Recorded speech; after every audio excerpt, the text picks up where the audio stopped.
Hello guys! Biglang umuwi pala dito sa amin sila Venna at RD. Kita nyo naman, gabing-gabi na silang dumating. Nakakatawa lang itong pinsan ko na si Venna kasi pagkarating pa lang niya, nag-aya na siyang umalis na kaming tatlo kasi gabing-gabi na nga.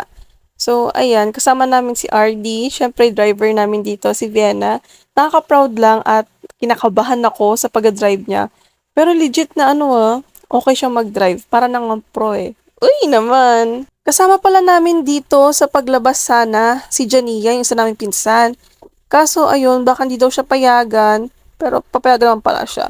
Pero ayun, it's too late naman na, kaya kami tatlo na lang kumain sa labas. Mga bandang 10 p.m. na to, kaya wala na masyadong bukas na pagkakainan, pero nag-decide na lang kami dito na lang sa grill pit. Hindi ako sure kung saan to nakalocate. Bali, first time ko dito, mas lalo naman na si Vienna, si RD nakakain na pala siya dito. Sabi pala sa amin na 12 lang sila. So nagmamadali na kami. Mga bandang 11 na ito. Masabi ko na sobrang sarap ng mga pagkain nila as in. At set B pala itong pinili namin. Yun nga lang pagkakamali namin dahil late na nga kaming kumain. Hindi namin masyadong naubos lahat. So nag-charge kami ng 200 pesos. Pero overall masarap siya. So ayan ang ating front camera. Ito ako, passenger survivor. Tapos ito na pala yung next day, ito na yung last day nila Vienna at RD dito. So ayun, dito pala kami natulog sa dati namin pinagtulugan nung reunion. Kasi masyadong masikip dun sa bahay, kaya dito na lang kami natulog.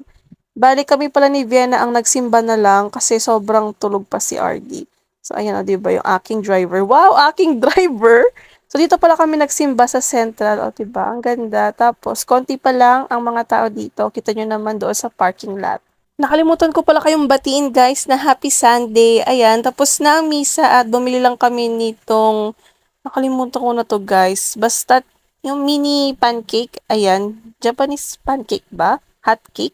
Ayun, yung flavors niya pala cheese. Itong una kong kinagat, ayan, cheese siya. Sobrang init pa niya guys, as in. Tapos yung next naman na ating pinili, ayun, yema. Ito yung pinaka-favorite ko kaysa doon sa cheese. Hindi na ako nakapag-video nung pumunta kami ni Vienna doon sa Robinson. So, sabihin ko na lang sa inyo, pumunta pala kami doon para bumili ng cake kasi birthday ngayon ni Lola Tita, yung kapatid ni Lola. Sobrang simple lang ng handaan namin para kay Lola. Bali, bumili lang si Mama Ann ng pansit tsaka kalamay doon sa Betty's. Tapos, ito pala yung cake na binili namin ni Vienna doon sa Red Ribbon. Mocha flavor pala ito at kung mapapansin nyo, 79 years old na si Lola. Kinakantahan pala namin dito si Lola Tita ng happy birthday syempre. Tapos ayun, natapos na. Sabi ni Mama Aunt kay Lola na mag-make siya ng wish. Kaso akala ko nag-wish siya, yun pala, nag-pray si Lola. Ang cute lang, kasi imagine niyo nakaabot siya ng 79. Hindi biro yun no, kasi 'di ba halos wala na rin nakakatagal ng ganong age. So ayun, ang cute lang. Itong clip pala na ito, nag-aaya na si Vienna na mag-picture kaming tatlo nila RD. So, natapos na kami mag-picture, ayan, uwi na sila. Sobrang bilis lang talaga ng araw, mas lalo na yung oras. Hindi ko in-expect na wala na sila, uuwi na naman. Solo na naman ako dito sa bahay. At nung umuwi na sila Vienna, susunod na rin yan sila Tito. Diba, may iwanan talaga ako mag-isa. The reality.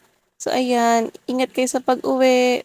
At susunod na sila RD. Nakakatawa nga dito kasi nag-fist bump sana dito si RD. Late ko lang na-realize. Kaya nung hinahabol ko siya, wala na, too late na. Kaya like na lang. So, ayun lang guys. Thank you for watching and see you soon on my next vlog. Bye!